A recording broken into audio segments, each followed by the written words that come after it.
Well, I'm glad to see that that didn't cause a scramble out of the theatre. Thank you very much, Michael. Edelina, thank you very much for your invitation to come here, and thanks to the Future of the Cities program as well. What I wanted to talk about was a range of themes, really, that tries to put the question of the future of cities into the context of the present moment. And that's the point about the title. On the one hand, city as commodity. I want to talk about the production of cities. I want to talk about city building. But I also want to talk about the ways in which cities are increasingly, and we see this as of certainly last year, 2011, centers of revolt. And what that means for the future of the, I'm going to say broadly, generically, the geography of cities, how we make the social geography and the political geography of cities. And let me start really with two events, fairly recent events. The first really was from the aftermath of the London riots in 2010. And in that aftermath, on November 25th, Sir Paul Stephenson, who some of you will recognize as the chief of the Metropolitan Police in London at the time, came out and said, in a quite widely publicized statement, he said, "The game has changed." And I think he was absolutely correct. The game has changed. And I want to get to the point of explaining some of the ways in which I think the game has changed in terms of the politicization of public space, the securitization of public space, the militarization of public space, and the different ways in which cities are being made today. So that's really the first episode. The second episode I really want to relate to is also a very short quote from one Neil Ferguson, Scottish-born theoretician and you would have to say apologist, I think, for empire, the British Empire in particular. Has written a number of books, a well-known historian now at Harvard. He came to Toronto in 2009, and the front page of the Toronto Star carried the headline from Neil Ferguson saying that as a result of the present economic crisis, the crisis that started after 2007, he said, and this was the quote on the front page, "There will be blood." And it seems to me that both of those insights are connected. That what the head of the Metropolitan Police was telling us in 2010 reflected a recognition of how things had changed as a result of the economic crisis, not just in Britain, but throughout Europe and indeed in North America, where the crisis, of course, came from. And I'll get to that in the beginning. But it was a recognition that there will be blood and that the game has changed. So it's in many ways the dialectic between the crisis and the response that I want to focus on today. Now, in talking about the economic crisis since 2007, it's important, I think, to raise a caveat or two. For many people around the world, life is a permanent economic crisis, and 2007 didn't mark a real break. If you live in the poorer shanty towns of Mumbai or Sao Paulo or Lagos, you didn't recognize 2007 or 2008 as a break year. The crisis was permanent, as I say. However, for those of us perhaps lucky enough to live in much of Europe or in North America and some other parts of the world, indeed, 2007, 2008 marks a real break and a moment of economic crisis, which even traditional economists now refer to as the deepest crisis since the economic depression of the 1920s and 1930s. And that really is the sense in which I think we can begin to talk about how the game has changed. And the central argument I think that I want to try and make, and I'll come to this in pieces as I go through, the central argument really is that unlike, say, 5 years ago, 2007, the present moment is politically radically open compared to what it looked like in 2007. In 2007, I think we found ourselves in many ways beholden to a certain kind of neoliberal logic, a moment of neoliberalism, neoliberal moment of capitalist expansion that really had a fairly tight grip on what the social, economic, and political future would look like. And I think that that grip has now been broken. And let me just give you one couple of vignettes, if you like, that again suggest how much of a change there is. And this goes to the heart of US power in the global scene. Back in 2001, the United States prided itself on what it called the Washington Consensus. And this was an apparent consensus around some of the tenets of neoliberalism, which I'll get to in a minute. I do want to define what I'm talking about as neoliberalism. Some of the tenets of neoliberalism that seem to have a fairly broad and shared audience around the world, the Washington Consensus. It was also the time when Francis Fukuyama was talking very explicitly about what he called the end of history. Neoliberalism was supposed to be that moment where any sense of historical evolution for Fukuyama was coming to an end. Now, if we think about that moment 10 years ago and we think about the present, things have changed dramatically. The United States no longer has the kind of political power or the symbolic power, the persuasion that it had in those days. And you only need to look at the ways in which the United States was taken totally aback by the events, first in Tunisia, then in Tahrir Square in Egypt, and then throughout the Middle East, the North Africa, Southwest Asia. And you see the extent to which the US had lost power. And indeed, as if to put a fine point on it, Fukuyama has just come out, for those of you who are keeping up with your reading, Fukuyama has just come out with a new article called The Future of History, which of course symbolizes exactly the break that I think has happened in this period. What I want to argue about in the context of the urban and the future of cities is that it's really time for a new theoretical posture. I think I would want to argue that since the 1960s, really, much of our urban theory, and I think of people like Henri Lefebvre in particular, David Harvey, Manuel Castells, but many of us have thought about urban theory in terms of both the city as a site of consumption, but also as a site of social reproduction, both things going on at once. And I would have to say, partly perhaps in my own defense, that some of my own work on gentrification was always aimed at understanding the way in which gentrification was produced and actually arguing against a kind of consumer sovereignty argument about why we see the process of gentrification in cities in the last 2 or 3 decades.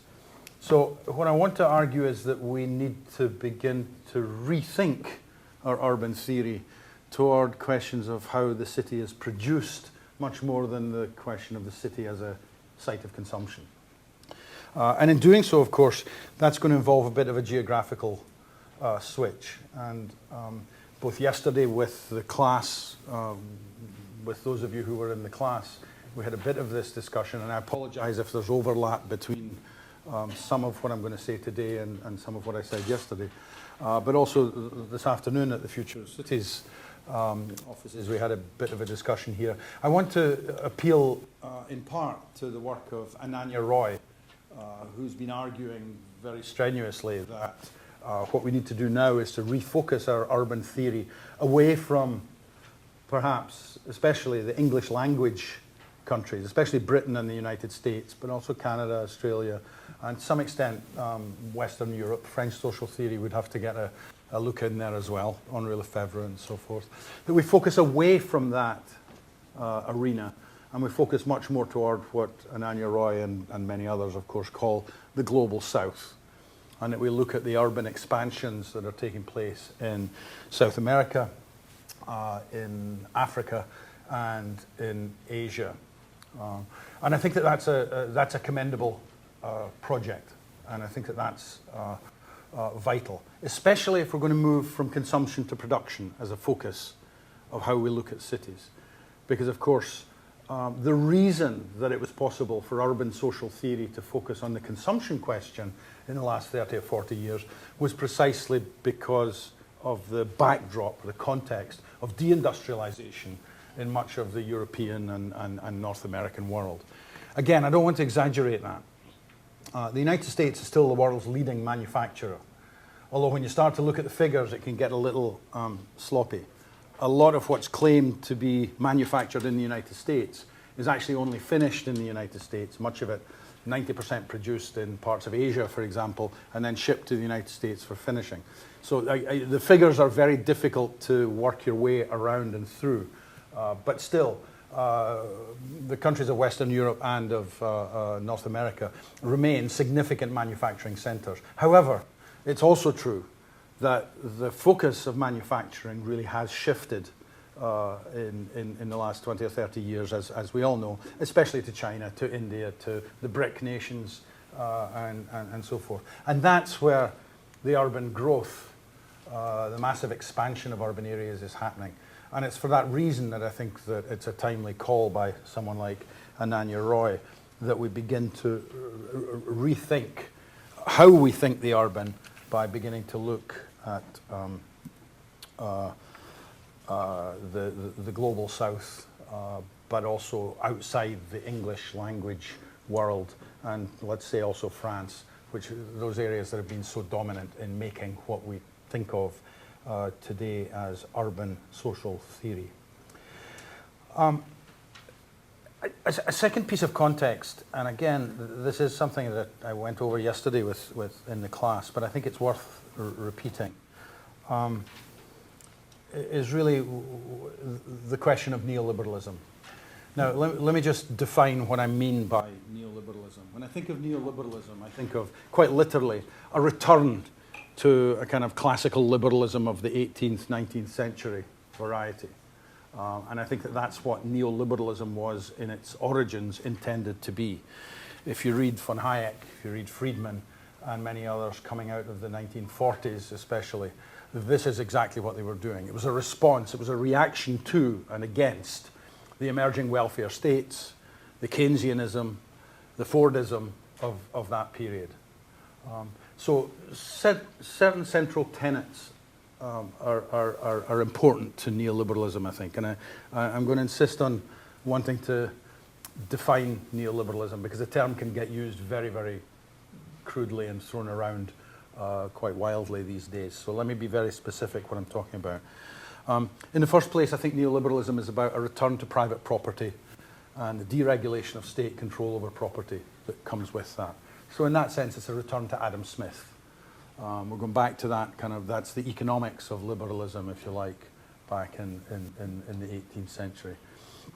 But second, on top of that, it's a further assumption that what the market dictates, the liberal capitalist market, that what the market dictates is, by definition, the correct social outcome. So social choices are dictated by, through, and in the market itself. Again, you can see the step back from a welfare state, from a Keynesianism that put the state in a position of social arbiter for certain kinds of social results. With neoliberalism, it's the market that is the arbiter of social results. And third, I think it's also, if it's not back to Adam Smith alone, it's back to John Locke. And it's about the legality of private property. And in particular, the assumption that the use of resources and of land and of property provides itself the right to that use. This, of course, was the argument used in the colonization of North America, for example, and the dispossession of the Native American population, but it was used more broadly in colonization throughout the globe at the hands, not just of Britain, but of Europeans more broadly. Now, this neoliberalism, the argument I want to make is that and again here I'm picking up on the language of Jürgen Habermas, the German philosopher and social theorist, who in 1985 described modernity as dead but dominant. And I want to argue that neoliberalism is dead but dominant. And this always gets a bit of a pushback, so don't if you're not convinced that neoliberalism is yet dead, let me have a go at the argument and see if we can get a discussion going. I think there are a number of facets to the death of neoliberalism. When I say the death of neoliberalism, I don't mean that it's disappeared. Dead but dominant. It's still there. But it's dead in the sense that there's no new motive force behind that neoliberalism. There is no forward movement of that project in a way that it really did have forward movement from the 1970s, I think, well into the last decade. It stopped in its tracks. You might want to argue that China or India represent significant exceptions. I'm going to push the point that I think that what's happening even there is really the filling in of the interstices of neoliberalism. The project has been mapped out. All that's going on now is the filling in of the gaps in that project. How has this neoliberalism come to the point of being dead but dominant, as I want to claim? Again, I think I can go through this quite quickly. I think there's about 6 or 7 episodes and events that have happened that have all been nails in the coffin of that neoliberalism. The first, I would argue, is the Asian economic crisis of 1997 to 1999, which some of you will remember and you'll have read about, which really happened around, in July 1997, around the crisis of the Thai baht, the currency of Thailand. That itself, although it was manifested in the financial sphere in Thailand, and of course spread by October to not just the Hong Kong Stock Exchange, but stock exchanges around the world. The New York Stock Exchange went down more than 500 points on one day in October. But that crisis itself came first and foremost from the overproduction of semiconductors in the industrial sectors of the Thai economy.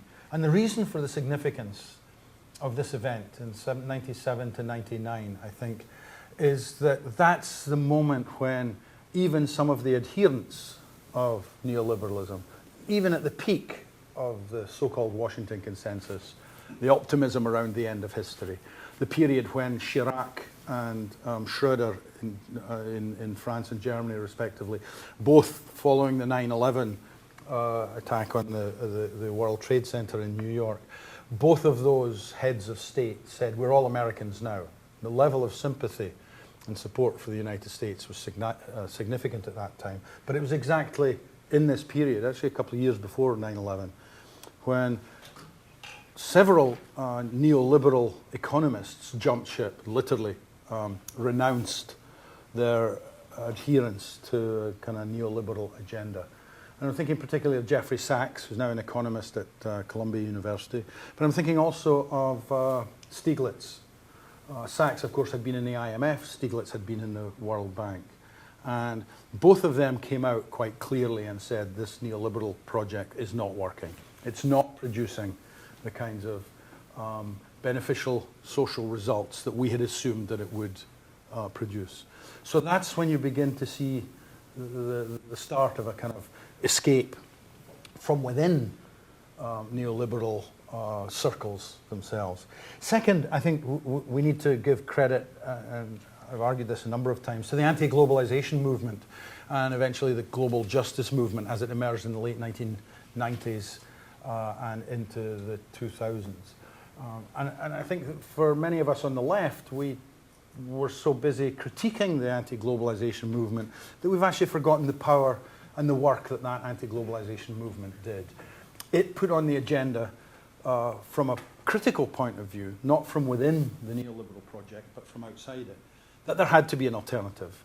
That Margaret Thatcher's language of 1985, when she said there is no alternative, that was wrong. That there was an alternative to neoliberalism. And it seems to me that that's the work that was done by the anti-globalization movement. Third, I think the Iraq War was an extraordinary act of incompetence, especially by the Bush administration in the United States. It was a war that was broadly understood, even before it started, to be unwinnable. And of course that's become true. It's equally true too, of course, in Afghanistan. But the incompetence of it was stunning. The idea of the axis of evil that tied together Iran, Iraq, and North Korea in one axis, as if the North Koreans were talking to the Iranians and the Iraqis. That idea, which was dreamt up in the White House in half an hour when they were looking for some kind of public position in order to justify a war in Iraq, that was one of the most incompetent pieces of diplomatic invention, it seems to me, that happened in the post-1898 period in the United States. H.L. Mencken was a journalist in Baltimore, and he used to say that you would never go broke overestimating the ignorance of the American populace. Now, I would actually like to change that a little bit and make the argument that you will never go broke overestimating the incompetence of the American ruling class. And it seems to me that the Iraq War is one such case. And I say that advisedly. Again, I think that it's been a mistake on the left to think of ruling elites as all-powerful and having much more control than, in fact, they do. And I think that when you begin to interrogate the Iraq War, the war in Afghanistan, for which I think the appropriate slogan might well be "No wedding left unbombed," given the number of bombs that have been dropped on weddings and other social occasions in Afghanistan, you really begin to see the kind of incompetence that was operating. So if that's a third nail in the coffin, if you like, the fourth, I think, would be a series of Latin American revolts, which were really going on really through the entire neoliberal period. The term neoliberal, of course, actually came from Latin America in its critical sense. Yes, it was invented in the 40s by people like Friedman and von Hayek, but in a critical sense, as an epithet to describe a new moment of capitalist expansion. It was a term that really came out of CIA and broader US intervention in Chile in 1973, the coup that overthrew Allende and put Pinochet into power. And there's a series of revolts, whether we think of the Sandinista revolts in 1979, which is a bit early, the Zapatista uprising in 1994, and a series of other revolts, some of them electoral events that put Chavez or Lula or Evo Morales into power. All of those revolts were connected to a political opposition to neoliberalism. And again, I think that's a fourth plank, if you like, in the death of this neoliberalism. The fifth moment, I think, the fifth event really has to be the economic crisis of 2007. And this is where we begin to get very specifically urban again. I mean, I've been trying to fill out a bit of the context. But where does this economic crisis come from in 2007? It's first and foremost a subprime economic crisis. It's a crisis that happens inside the housing market in the United States to begin with. And it's a crisis which then emanates out. It happens at the nexus of housing and construction and finance. And that's the point that I think I'm going to want to come back to. This becomes, I think, the fifth plank in the death of neoliberalism. The sixth, I would say, would be the anti-austerity movements in Europe. Now, 2011 really was a moment when a lot of them came together. The political crisis in Greece toward the end of 2011 looked extremely serious. But of course, there were precursors all the way back, at least to 2005, to the Banlieues in Paris, but to revolts, anti-austerity revolts in different parts of Europe in the years after 2005.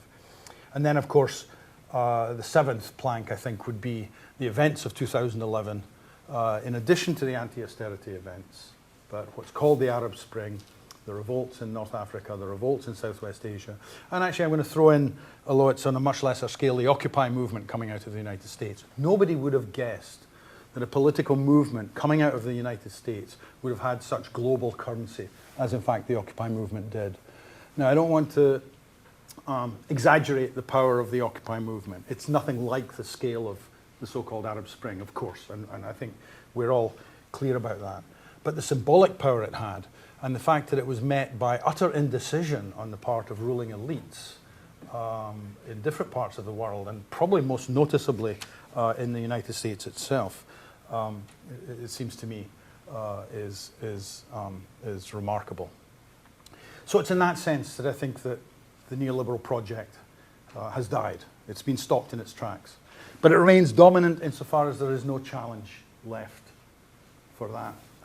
There's no challenge to that neoliberal moment of capitalism. Nothing that can take it on at the scale at which we would recognize a significant global challenge to neoliberalism.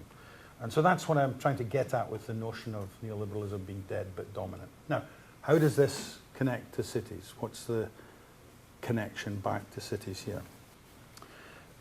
And here I want to pick up the argument that I made at the beginning, and the first part of the title really, which is the city as commodity.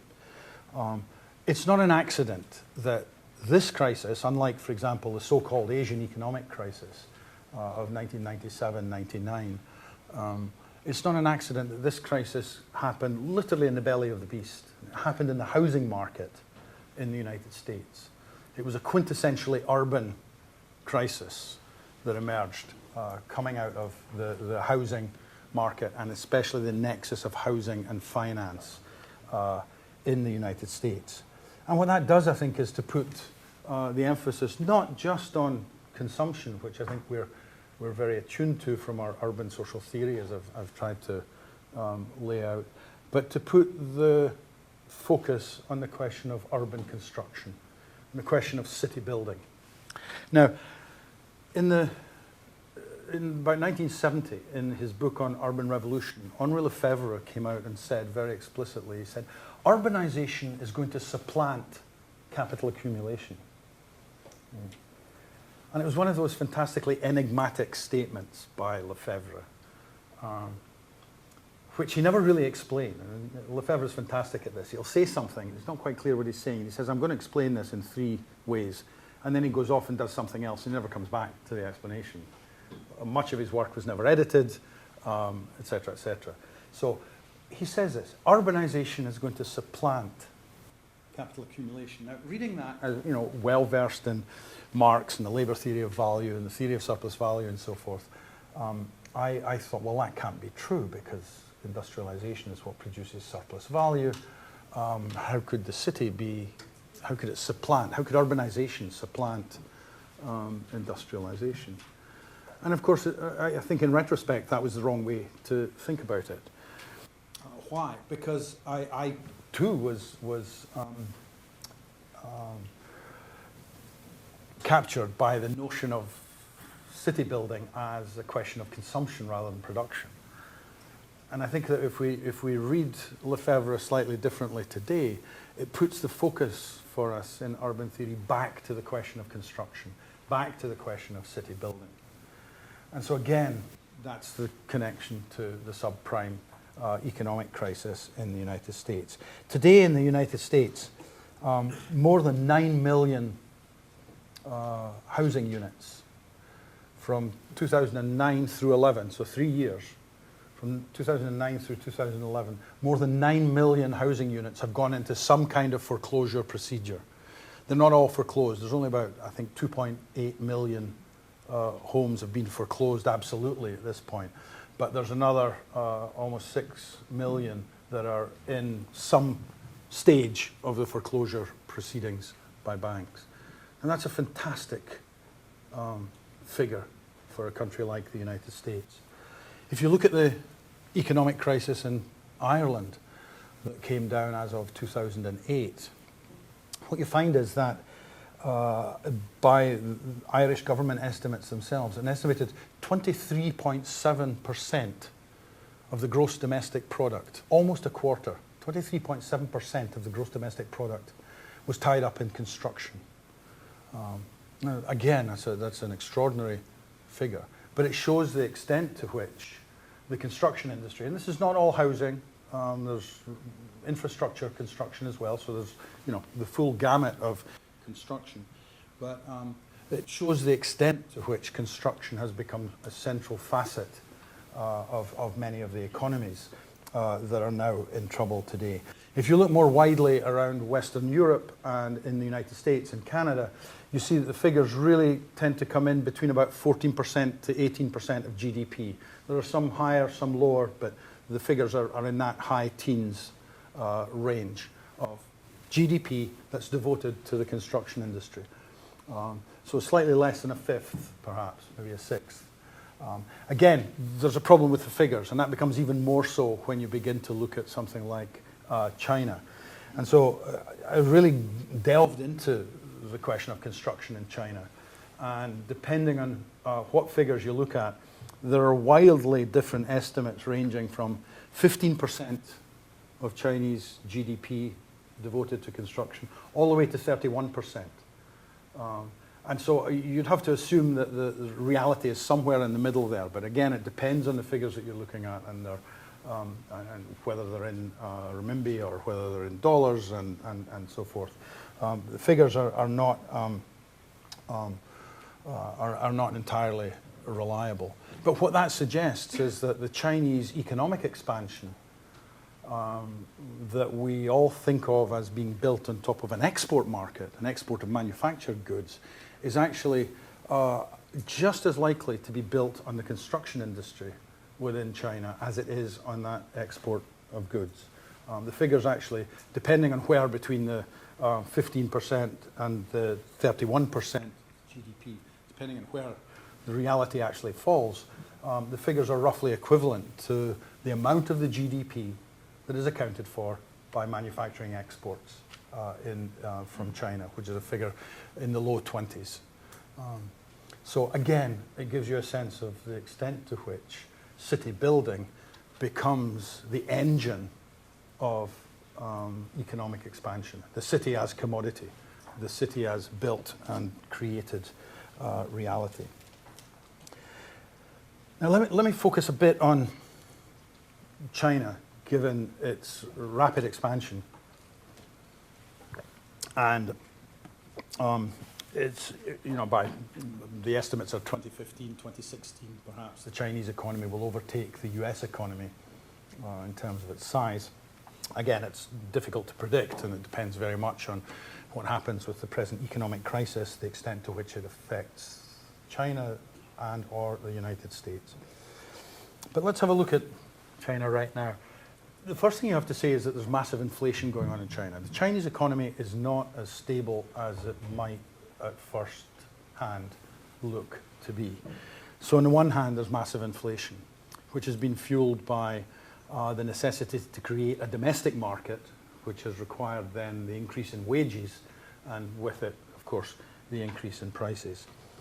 But if you look very specifically at this construction sphere, and you look at the property market within China, you see a number of things beginning to emerge. There's now widespread commentary about the extent to which there's a property bubble in the Chinese market. And the figures here are truly astounding.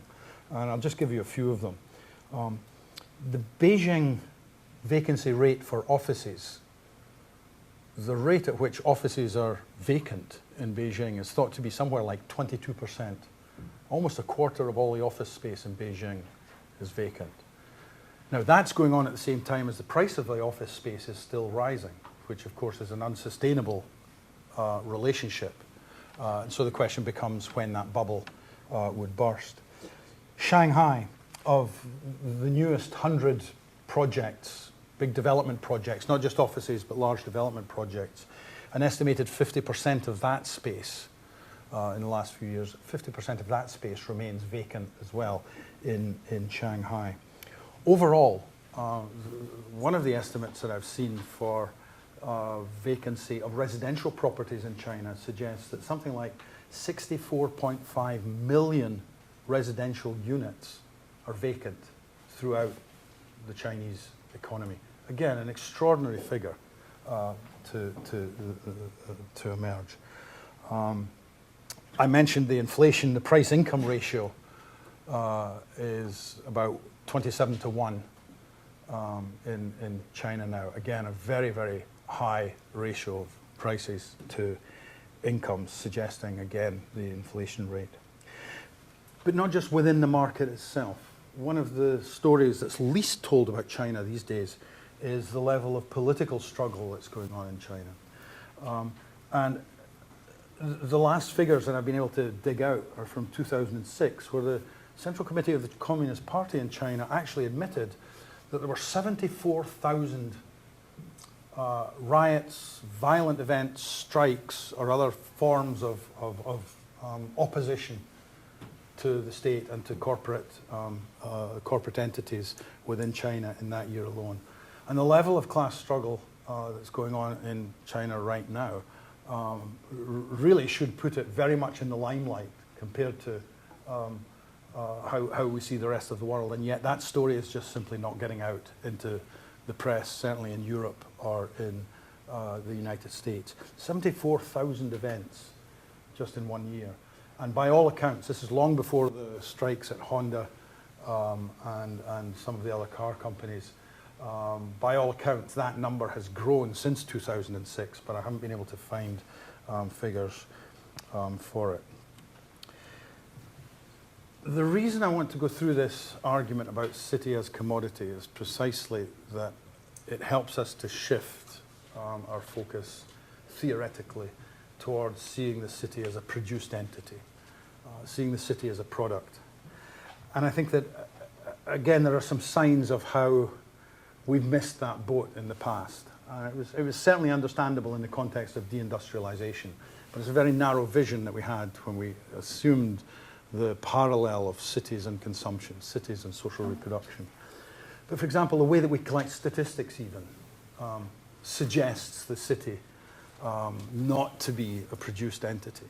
The World Trade Organization, just to give one example, sees or classifies construction activity, city building, if we can put it more basically. It classifies urban construction as a service. So we're already attuned in the way that we gather our data to think about construction not as part of the production sphere, but as, at least in WTO terms, part of the service economy. Likewise, if you think back to all of the work that's been done on global cities, and I think to Saskia Sassen's work, obviously, but the work of many others, one of the things that Saskia in particular was able to do was to render a part of our popular language this whole notion of FIRE, F-I-R-E, finance, insurance, real estate, right? Capital F, capital I, capital R, capital E. And for those of you who are urban scholars, you'll recognize that acronym. But by calling it finance, insurance, real estate, what did we do? Again, we started to treat real estate as if it was a service. So even in our categorization of real estate production, we've pushed it into the category of service. Finance and insurance are about the circulation of capital. They're not in any way productive. They don't produce any commodities. Real estate does. And so it's a misnomer to put together the finance, insurance, real estate in the way that we have traditionally as scholars done.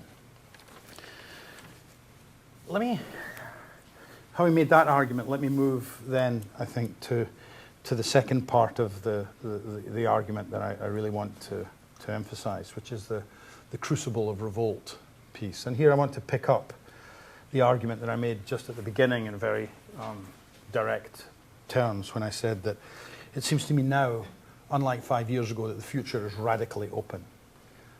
2011, I think, is likely to go down as a key year historically, comparable in the past with something like 1968. Now, 2011 was not 1968. The revolts of 1968 were much larger, were more broad-based, and they also had a different geography. They weren't just in Europe, they were in Japan and they were in Mexico. but they were also very much in the Americas and in Europe too. So 2011, much as it's been widely compared with 1968, and it has, and a whole number of scholars have made this comparison, and I think reasonably so, it's not yet on that kind of a scale. But what happened with the uprisings in Tunisia and then Egypt and then throughout the Middle East, it seems to me, do mark a moment of global change that really doesn't have a precedent back until you get to something like 1968 or the end of the 1960s, early 1970s, and the series of movements, the anti-war movements, the civil rights movements, feminist movement, environmental movements, so on, that were emerging in this period. And I think it's in that way that we have to begin to think about what's, I don't really like the term Arab Spring because it tends to lump an awful lot of stuff together that doesn't necessarily belong together, but that is being nonetheless talked about as the Arab Spring. But then when you add on to that, the other movements, which I mentioned briefly, the anti-austerity movements in Europe, the Occupy movement in the United States, even something as relatively minimal as the takeover of the state capital in Wisconsin, in Madison, Wisconsin, which was a highly symbolic act in February of last year. When you add those events with, for example, the student uprising and the anti-austerity movement in Chile, I led, I can't help but to say this, by a geography student actually, Camila Vallejo, the sometime leader of that movement. When you put all of those movements together, you see the extent to which urban uprisings are now on the agenda in a way that I think we would not have anticipated 5 years ago. And that does indeed make the future look much more open than I think we would have thought a few years ago. Now, there's a lot to be said about this. The Wisconsin uprising was actually interesting. Let me just spend 1 or 2 sentences on that. It's particularly interesting precisely because the Madison police, the local police from the city of Madison, refused to police the takeover of the Capitol building. The police actually revolted. This is a story that's not well known outside Wisconsin, but the police themselves refused to do any crowd control, refused to stop workers from coming in and taking over the Capitol. And the governor of Wisconsin had to actually then go out and get the state police to step in to do that work. Now, for that kind of anti-establishment move by the police themselves in the United States is an extraordinary thing. Again, a small event, but symbolically very important. And it's not alone. In the foreclosure struggles in Florida, for example, a number of times police have simply refused to go and deliver eviction notices to people who are being evicted from homes, going, you know, this could be my mother, my father, my son, my brother, my sister. Where are these people going to stay? They're going to be homeless. And actually some of the magistrates also in Florida have also refused to prosecute on behalf of the banks. Now, those are still minority cases, but some of that has happened. And so what you see is a fragility of power over the city that seems to me is now bubbling to the surface in a way that I think wasn't evident 5 years ago. And again, I'm emphasizing the United States not because I want to be America-centric, but because that's probably the one place that most of us would think you wouldn't get any of these kinds of revolts. Well, even in America, you know, it's happening. In retrospect, it seems to me that the left needs to carry a significant amount of blame for the loss of a vision about the future of cities. It wasn't that the right was besmitten by Thatcher's slogan, "There is no alternative." It was actually that the left came to believe it itself implicitly. It became embodied within the thinking of the left. And there's a couple of symptoms of this, I think, that we're still living with today, and especially when we think about the future of cities. One of the symptoms is that I think we tend to equate the notion of revolt revolution, urban revolution in Henri Lefebvre's terms, we tend to equate this notion of revolt with utopia. And this, I think, is a hangover from the 1960s. This is a hangover of how we reinterpreted the 1960s and the failures of the 1960s, I think, to ourselves in the post-1960s period, that any attempt at revolutionary change is utopian. But I think the second and perhaps more subtle shift is something that's come in very much in the back of, I think, academic post-structuralism, which is that we've got to the point just in the last few years where we equate politics with ethics. And I want to make an argument that politics and ethics are two separate things. Yes, there's an ethics involved in politics, but ethics is not the same as politics. You can be ethical and do nothing. You can have an ethics without any compulsion to move politically. It seems to me the difference is that politics is about acting as well. And so while there's an ethics involved in politics, politics and ethics are not the same thing. And that I think is a confusion that we now live in the midst of. It's been very strongly encouraged, I think, by the popularity of post-structuralist thinking, coming largely, of course, out of French social theory. So it seems to me that, as I'm trying to suggest, that the future is indeed radically open in ways that I think we're only just beginning to wake up to and see. Quite what that radical openness means, of course, is not in the least predictable. So let me end with two arguments. And one is really a story from Tahrir Square to give a sense of the kinds of possibilities that are possible now.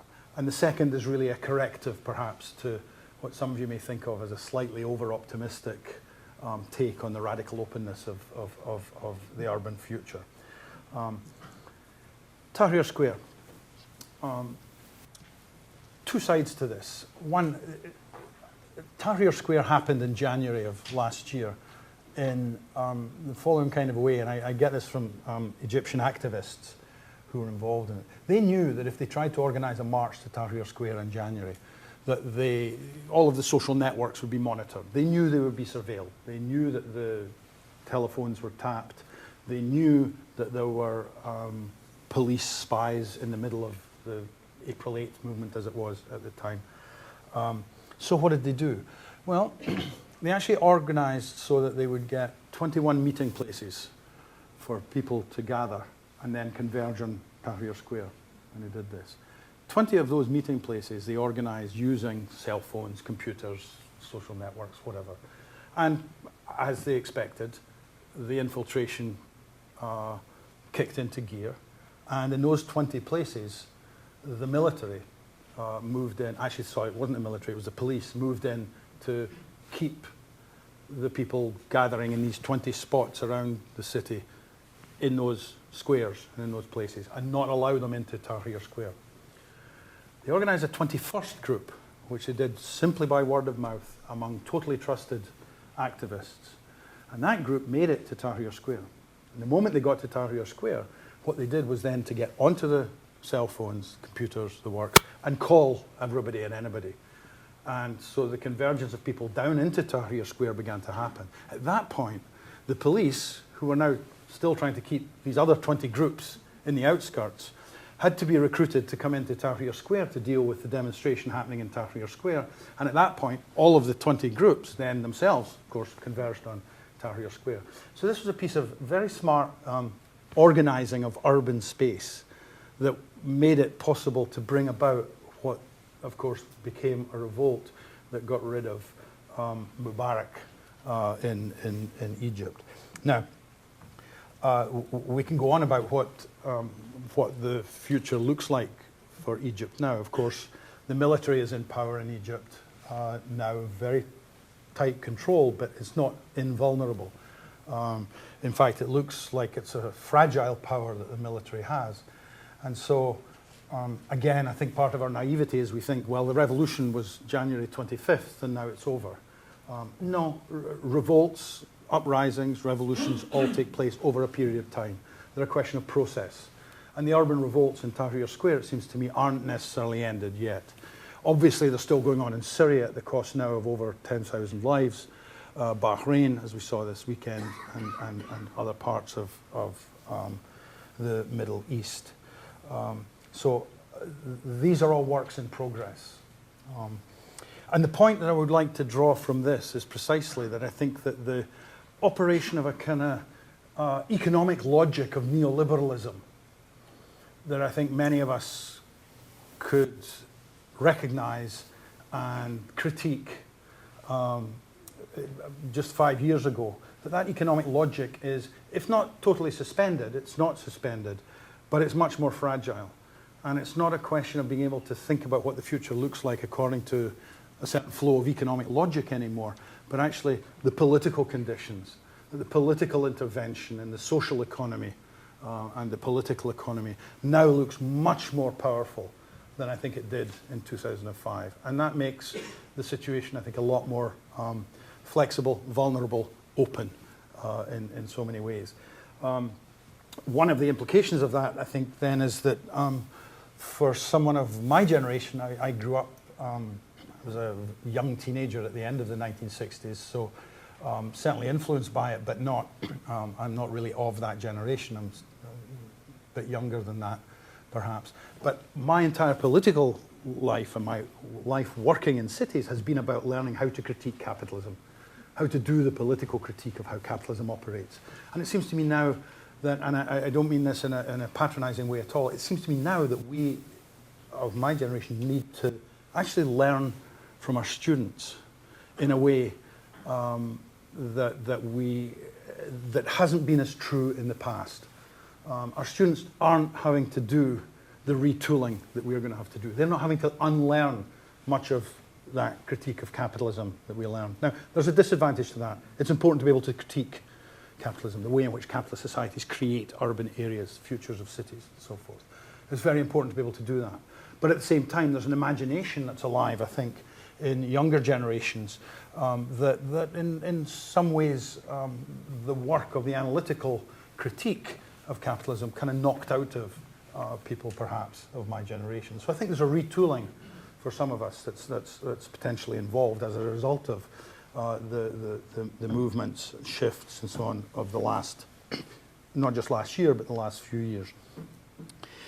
In case you think I'm being too optimistic, let me end on a more pessimistic note, and I hate to do this, but I'm going to do it anyway, which is, and a lot of this has come from looking at the way that the Occupy movement has come down in New York, but in other parts of the United States.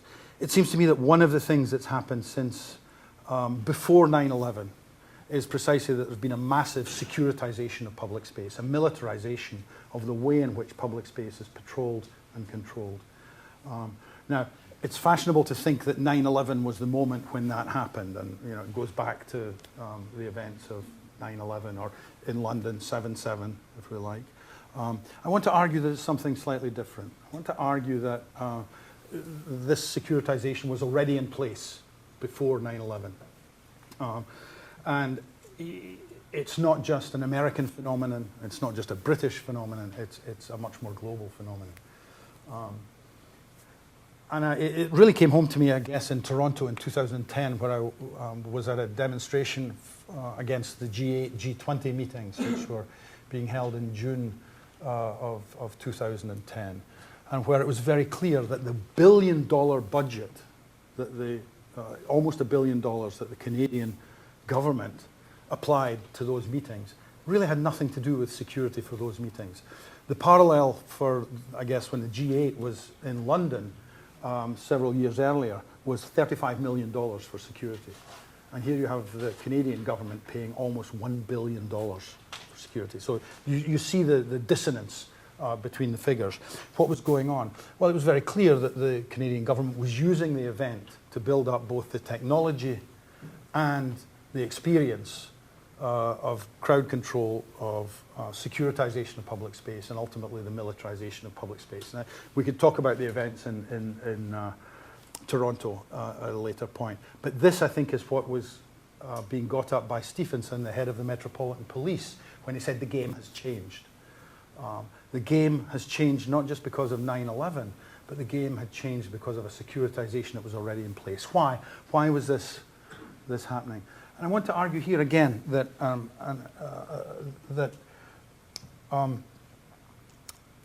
there's a lesson that came out of the critiques, the feminist critiques and the Marxist critiques in particular, of the welfare state that were coming out of the 1960s, but especially I think the 1970s. Critiques that argued that, why is it called social security? That one of the functions of the welfare state was actually to provide a certain kind of security for the state over its own populace. This was not about external threats. This was about the threat of internal revolt. And that what the welfare state did was to buy peace.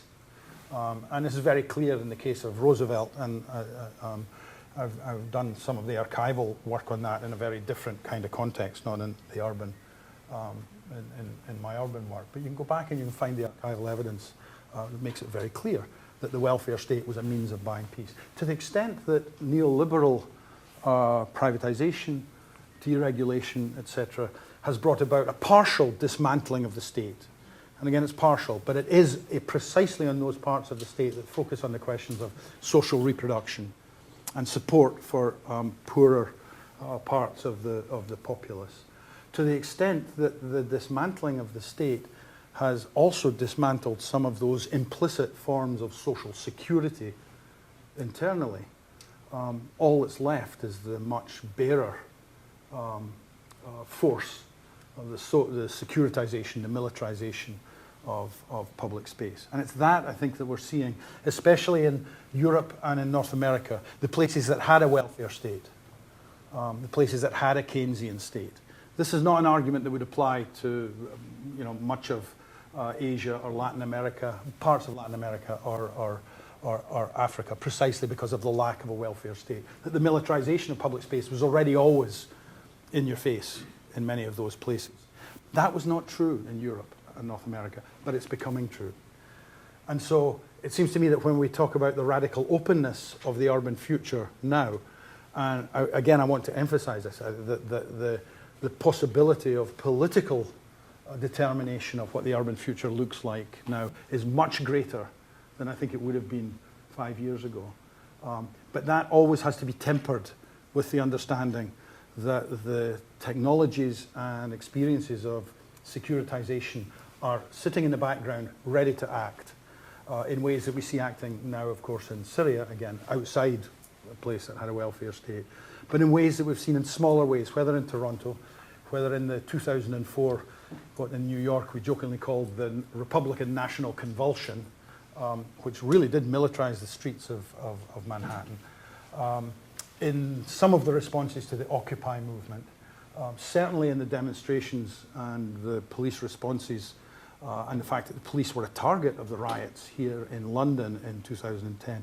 In all of these cases, you see hovering behind the scenes the possibility of a much more repressive securitization of urban space, waiting in the wings, as it were, to be deployed if and when it was found agreeable or necessary to do so. So it seems to me that that's exactly the dialectic that we face in terms of looking at the city. We face a very powerful construction industry, the city as commodity, the manufacturing of the city as commodity, as place, city building in Lefebvre's terms. I think Lefebvre was right, notwithstanding his own foci on social reproduction and consumption in the city and so forth, everyday life and so on. But that, the dialectic of that productive side of the city vis-a-vis the securitization and militarization of the city, and quite how that dialectic works out in the future seems to me is going to say a lot about what the future of cities becomes. So that's a little abstract perhaps, but let me end there and see if it brings some discussion and thought to your minds. Thank you. I have a question over there and a question there. Maybe we'll take a couple and then give Neil a chance to get some. Hi, thanks for the talk. I was just wondering, a lot of your argument was based around the assumption of rapid urbanization through industrialization. But I mean, if you look at many African countries, the opposite happened with neoliberal structural adjustment policies in the 70s and 80s. There's been this idea of moving capital away from the city towards urban areas for export, and what are the implications of that for urban theory? and might that explain why the Arab Spring is Arab, so to speak, and not sub-Saharan African? Although it's been obviously underrepresented, there have been uprisings in sub-Saharan Africa. Yeah, my question actually links to that. I wanted to take you up on two things you said. You promised in your talk, or you said at the beginning, you were speaking about how the economic crisis is in part a matter of perspective, and how for some people in the world the economic crisis is permanent. And then you also mentioned the cities of the global south, how the perspective from those cities are different. And I wasn't quite sure what you were trying to say by kind of putting that as the preface to your talk, whether that the experience or the things we've observed in all these cities around the world now, whether that's an experience that is different from those cities, or whether it's actually whether those cities have been the global south, cities in the global south have been setting a precedent for what we are observing in the US and Europe and North Africa, etc.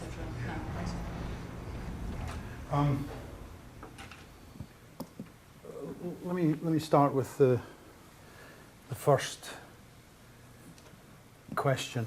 I focus very much on cities explicitly, and talked about urban development, deindustrialization, and so on. And I probably should have put a caveat in there that, of course, and this would be one of my critiques of Lefebvre, I think. Not all revolts are urban. Lefebvre says somewhere, he says, revolution in the Urban Revolution book, he says, revolutions happen in the streets. Well, yes and no. But today, one of the most organized and widespread revolutionary movements is, of course, Maoists in India, who are thoroughly rurally based.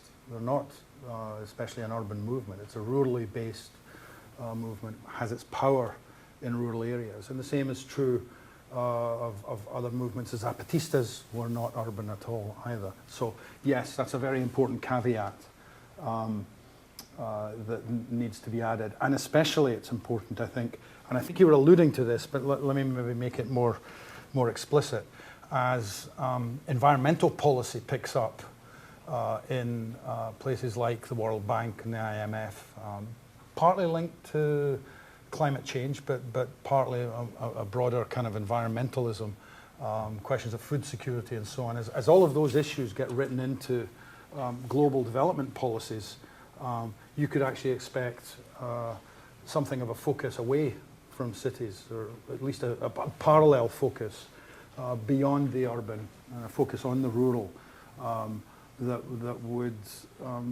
raise other kinds of political possibilities. Again, it's hard to predict this. I don't feel like I have a very good grasp on what's actually happening with the Indian Maoist movement. But by some estimates, something like a third of the country is dominated by the Indian Maoist movement. And that's nothing to sneeze at in terms of political power. So indeed, I think we've got to temper that urban focus. And this is what I think Lefebvre didn't do too well. Where I wouldn't want us to go is to start to try and parse out what we mean by urban and rural. There was a really interesting article. Actually, the title was the most interesting part of the article, written in the 1950s or something, when this whole debate over what's urban, what's rural was in the academic journals, the urban studies, social science journals. And the title of the article was "The Rural-Urban Dichotomy, Real but Relatively Unimportant." And it seems to me that's right. I don't think we get anywhere trying to decide what's urban and what's rural. I mean, it just doesn't, that's a fool's intellectual expedition, it seems to me. Especially in the context of, for example, expanding Chinese urbanism, where so many of the villages around some of the larger metropolises are themselves highly urbanized, even though they're often still living on subsistence or even market-based agricultural production. Highly urbanized in the sense that you've got the production of textiles, for example, that go straight into a container and go to the Shanghai port and then end up in Mobile, Alabama, or somewhere in the rest of the global economy. And so that distinction between rural and urban doesn't make any sense in practice, and yet there's something real to it. And that's what, real but relatively unimportant. And so I think when we talk about political possibilities in the future, I think your point is exactly correct. Yeah, I'm intrigued by this notion of the extent to which, I'm tempted to say, look, Europe and Latin and North America are catching up with what's already happening in what we used to call the third world, but that language, of course, no longer makes any sense. In Asia, in Africa, and Latin America, that the level of militarization, securitization of public space, for example, is an accomplished fact in many parts of the world, and it's the West that's catching up for, I think some of the reasons that are suggested. Likewise, I'm intrigued by the possibility of thinking that the kinds of revolts that happened in North Africa, Southwest Asia, could be the precursor, could be the precedent for revolts in other parts of the world. And it's definitely true that the anti-austerity movements in Europe were in touch with Egyptian activists, for example. I know directly. Occupy people in New York had contacts with people in Tahrir Square. Those connections were there. There was not just a mutual inspiration, and the Occupy people would be very clear to you and say the Arab Spring was inspirational for us. So, but it's not just a question of seeing it on the television or in the paper and being inspired. There were actual connections, not dense, not particularly intense, but some of those kinds of connections were there. The extent to which they'll continue, I think it's difficult to say. So I don't want to be overly optimistic and think that the kinds of revolts that happened in parts of the Middle East are the kinds of revolts that could happen in other parts of the world. But it's definitely a possibility that's there. Whether or not it happens, again, I think the future's radically open. It's not closed the way it was 5 years ago. So, but I think that's exactly the right kinds of questions that we need to be asking. Okay, we're just going to take a few more, and then we're going to get a chance to carry on the discussion informally over a drink. We've got 1 and 2 at the moment, and 3. Might add a 4th, but we'll see. Should I start? I guess I wanted to perhaps press you a bit more on this end and the issue of placing our focus in the cities of the global south, and we had already an opportunity to start that discussion earlier.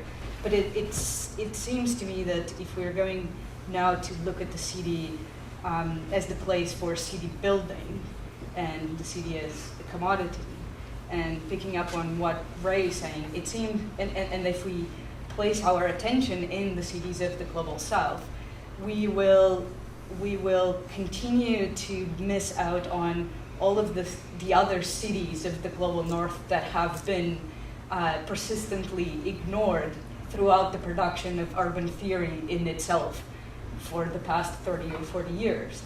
And it seems to me, as Ray was pointing out, that those cities right now are not building. they're going in somewhat different direction. So the question is, if we focus our retooling and our rethinking about what urban theory is today, or how do we think about the city today, exclusively from the south and from the Chinese city or the Latin American city, whatever, what are we left with for these other cities that have already not have a language for themselves? And I'm thinking about everything that is up in Southern Europe, Eastern Europe, et cetera, et cetera. So how do we do that? Are we going to leave them again alone? I think 2, 3. Thank you. Just coming back from Cairo today, and one of the kind of anecdotally stark observations in conversation with Tahrir was, in a way, the distance from the grievances between the government itself and the kind of paradigmatic neoliberal association of the regime. So a lot of the frustrations weren't with U.S. aid to the military or with kind of Gulf or American money in property investment, but with the distribution of that investment. So it was just separating regime from the kind of dominant economic kind of system rather than actual systemic change. And simultaneously, you also have like massive housing production in the outskirts of Cairo, but a lot of it seemed to be completely outside of the spectrum of the conversation. And although they're empty, it just didn't, again, anecdotally didn't evolve. So just speculating about the possibility of perhaps revanchism of neoliberalism or kind of retrenchment. So for example, the Muslim Brotherhood just announced that they're going to start a massive supermarket chain, and they're number one right now in the electorals in village elections. So, what do you want to take? Okay, we'll just take the 5 minutes. I just want to ask regarding the your views about the connection of migration, massive migration to cities, and then the diminishing urban space, and also the worst case scenario. Do you think that there will be a time that in the poorer nations, particularly in the global south, that there will be diminishing right of the poor to these urban spaces? Okay, maybe I can just add a fourth, to just push you a little bit on what's changed and what's stayed the same. And in terms of commissioners of the Metropolitan Police, they've been getting through quite a few recently. Yeah, they, right. Not least to do with the visits of the Murdoch family to London today and tomorrow. There's a sense, what happened in London last year was partly about the shooting of a young man who was said to be threatening the police with a gun, then found not to have a gun, then found never to have had a gun, and then found to have had potentially some other irregularities around the evidence collection at a demonstration around a police station where, oddly enough, in 1985, a demonstration happened around the death of a black woman, and there's a continuity about how some sections of the city get picked out and others don't. Stuart Hall was writing about it then, and people like Paul Gilroy are now talking about the kettle as a metaphor for the ways in which the militarization of the city works, but also the restructuring of the city works on the shoulders of some more than on others. And so there's some elements of continuity there, I guess, but also if you look at the cities of the South and in China, I suppose crudely, are you equating China with the neoliberal in a way? Because I guess, and again, people like Arrighi, from a point of view that you might not be unsympathetic with, in the Adam Smith Goes to Beijing book, makes an argument that would, I guess, say that, if you pick out your diagnostic moments of the neoliberal, the state, the market, private property, it is different in China. Whatever one thinks about it, whether you call it a socialist market or whether you call it other kinds of characteristic, I just wonder whether or not we can capture, if we are going to go and learn from the South, part of that, I suppose, might be about trying to think through how property plays out slightly differently in those regions. So how things stay the same and change, I guess. Okay, there's 4 questions which I'm not quite sure they fit together in any coherent way at all. So let me just take them one after the other. In Lena's point, I think we talked about this earlier, and I totally agree with you.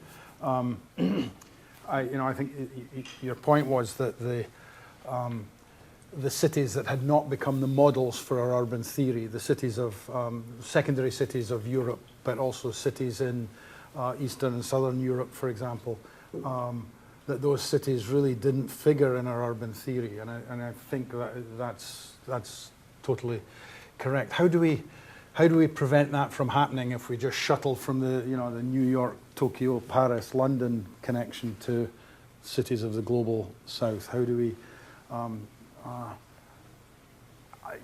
There's a sort of self-evident answer, which is that we just need to study those other cities.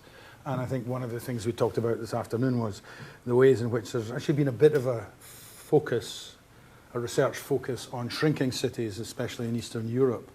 And it seems to me that's a very fruitful thing to do, and it connects back to the question of vacant spaces in the city and the way in which the present economic crisis is going to create vacant cities. Again, not so much in the New Yorks or Londons, perhaps, but yes, the Detroits, which are the deindustrialized secondary city, certainly for Europe, but also in the cities of parts of Eastern Europe.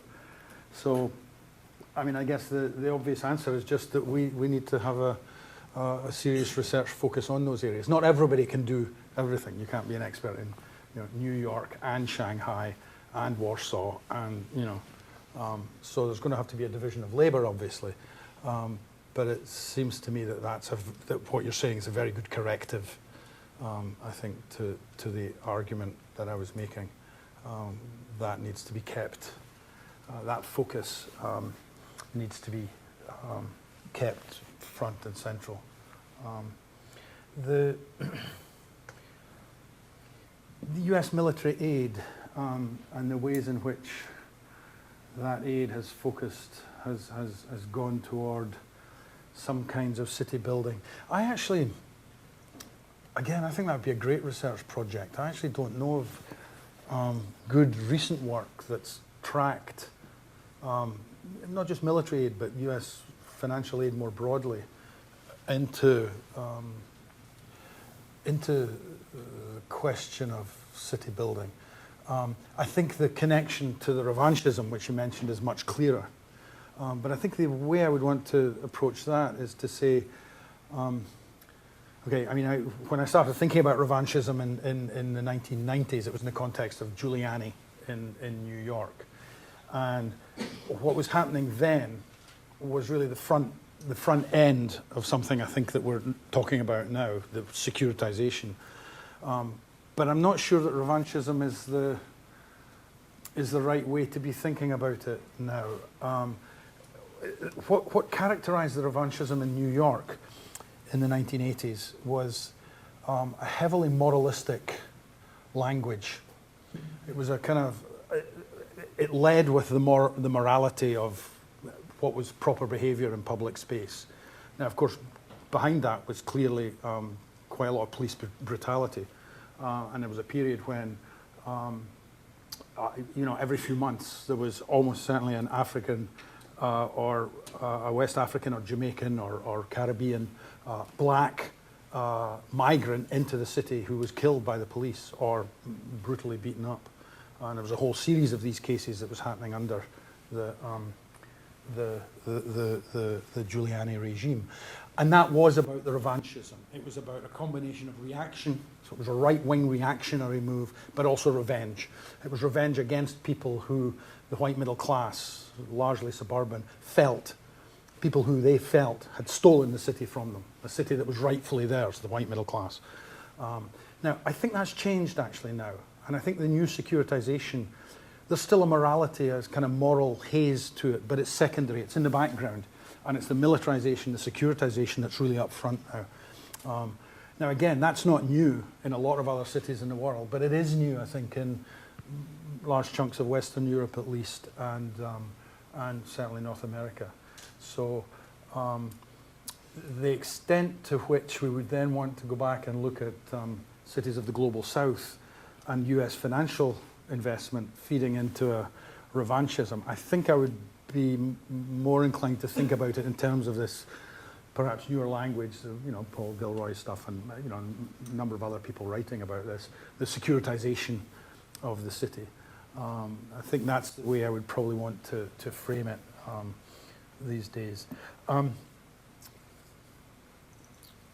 Migration and the this is a very good question. If in fact parts of the city are being vacated, and yet there's still a rural to urban migration going on, which is clearly happening in a number of parts of the world, where are those people going to live within the city?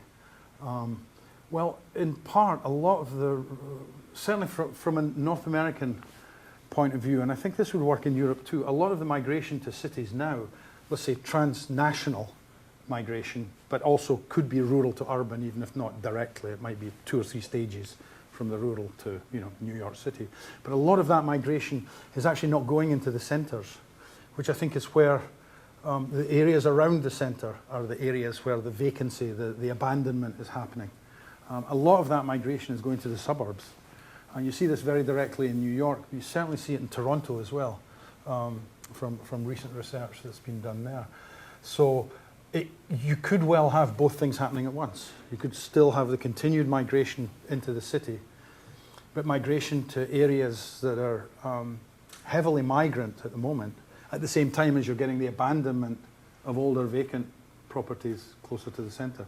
And of course, what does this abandonment do? But it sets up the prospect of gentrification in the future, which is exactly the pattern that's happening in Toronto right now. And this is a relatively new pattern. It's a much more American than Canadian pattern that's beginning to happen in a place like Toronto. But there's a piece of work by this guy, David Hilchansky, that separates out quite literally the three cities of Toronto. And a lot of the migrant, there's very little migration, transnational migration into Toronto that's going to the centre of the city anymore. It's all going to the second or tertiary areas. So I think both things could easily happen at once. But again, I think different cities are likely to have rather different experiences. Militarization of London and the Chinese situation being different. I mean, I'm always totally struck when I come to London about how much more securitized London is than New York. And that doesn't quite sound right because, we think of, the United States as this sort of evil belly of the beast of capitalism. But, everybody knows about the CCTVs in London and so on. But even the level of, I don't know how to put it, it's just a feeling, it's a sense I get walking around the streets in London that there's more surveillance and there's more control over public space. And I say that even though, I'm the one I'll jaywalk around and people know I'm from Britain because I don't just cross at the lights at corners, just walk around in the middle of the road like people here do. But even that, notwithstanding, I still feel that kind of militarization in London. I have to say in London much more than, for example, in Edinburgh when I go up to Scotland. And so again, I think it's different with different cities. The Chinese state. No, I'm actually going to disagree with you, Michael. I'm going to argue that the Chinese economy is now, for all intents and purposes, neoliberal. And the kind of slightly facetious thing that I like to say, and I mentioned this yesterday in class, but I think it's just a matter of time before the Central Committee of the Communist Party in China decides to rewrite Lenin's famous book called Imperialism, the Highest Stage of Capitalism, and at least rename it Capitalism, the Highest Stage of Communism. Things are certainly transitional in China right now. And nowhere is that more true than with the question of city building, property ownership, land ownership, and property rights. And so there's no question that it's not this totally deregulated market, no question. There's state property, there's private property, and there's a lot of categories of property in the grey zone between state and private. It's also changing very rapidly as well.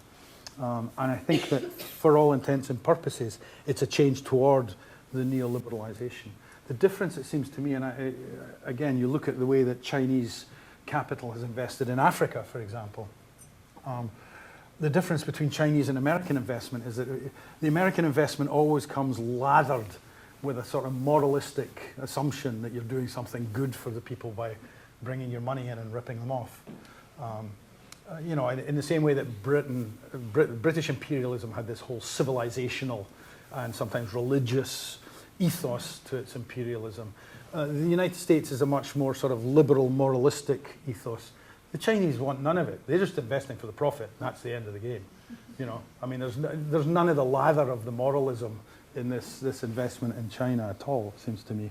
So that's why I would want to, I'm not sure we gain a lot by insisting that the Chinese economy is still not somehow, for all intents and purposes, a capitalist economy. On which point, if we could, just before we thank Neil, if I could just, those of you around Oxford this week, on Thursday, another geographer of distinction, Professor Ash Amin, will be the Professor of Geography in the University of Cambridge, will be giving a talk on Land of Strangers, from a politics of social ties to a politics of the commons, tied into his very well received most recent book at Compass in Banbury Road at 2 o'clock on Thursday afternoon. So everybody is welcome to that. But also you're welcome to carry on the discussions from the lecture today with Neil, who's intellectual generosity is matched by personal generosity, and in which respect I think we should thank Neil for provoking such a great discussion and fantastic contribution today. So.